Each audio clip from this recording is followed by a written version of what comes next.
விஜய் அவர்கள் அவருடைய கெரியருடைய உச்சத்துல இருக்கிறார் அவங்க சொல்றபடி.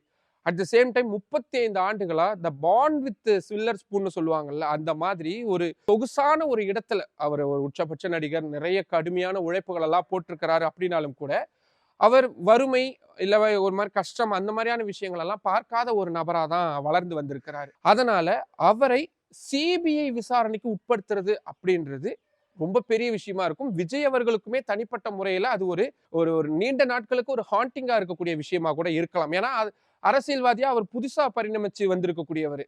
இதுக்கெல்லாம் அவர் தயாரா இருந்திருந்தாரு அப்படின்னாலும் கூட, முதல் தடவை அப்படின்னும் பொழுது எல்லாருக்குமே இயல்பா வரக்கூடிய ஒரு பதற்றம் அப்படின்றது நிச்சயமா இருக்கும். விஜய் அவர்களுக்கும் அது இருந்திருக்கிறதுக்கான வாய்ப்பு அப்படின்றதும் இருந்தது. ஆனாலும் கூட தாவேகா நிர்வாகிகள் என்ன சொன்னாங்க, இல்ல இல்ல எங்க தலைவரே நாங்க எக்காரணத்தை கொண்டும் டெல்லிக்கு வர வைக்க விட மாட்டோம். நாங்க நீதிமன்றத்துக்கு போய் தடையாணையாவது வாங்குவோமே தவிர எங்க ஆள நாங்க வர வைக்க மாட்டோம் அப்படின்றதுல ரொம்ப தீர்க்கமா இருந்தாங்க. ஏன்னா நான் டெல்லியில தான் ஜேர்னலிஸ்டா ஒர்க் பண்றேன் அப்படின்றதுனால, கடந்த முறை அவங்க நிர்வாகிகளா வந்தப்போ நிறைய பேருக்கு ஃபோன் பண்ணி பேசும்பொழுது அவங்க ரொம்ப உறுதியாவே சொல்லியிருந்தாங்க. ஆனா சிபிஐ அதிகாரிகள் திட்டமிட்டபடியே விஜய் அவர்களுக்கு சம்மன் அனுப்பியிருந்தாங்க. அந்த சம்மனை அவங்க எதிர்த்து நீதிமன்றத்துக்கு போவாங்க அப்படின்னு பார்த்தா அப்படி எதுவுமே பண்ணல. சிபிஐ விசாரணைக்கு ஒத்துழைப்பு வழங்குறதுக்கு விஜய் முழுமையா முடிவு செஞ்சிருந்தாரு.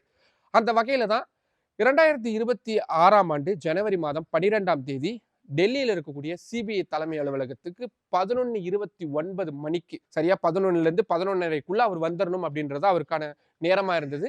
11:29 மணிக்கு அவர் ஆஜராகி இருந்தாரு.